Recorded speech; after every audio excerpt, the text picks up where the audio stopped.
Here's the news of the day. The Advanced Air Mobility Institute has promoted Jim Ives to Executive Vice President, leveraging his expertise in eVTOL certification and hydrogen-powered flight to advance AAM education and advocacy.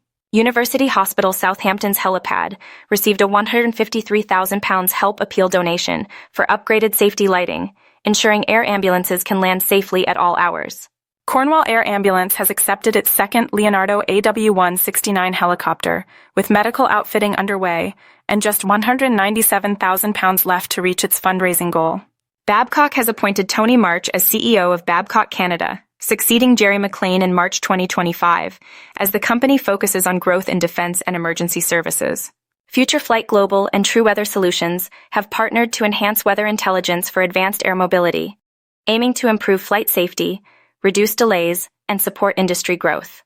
Echocopter Plush Helical has deployed a Super Puma AS-332C1 helicopter to fight wildfires in Argentine Patagonia, where over 34,000 hectares have burned in extreme conditions. To learn more, follow us on YouTube, X, LinkedIn, Instagram, or visit us at avfoil.com news.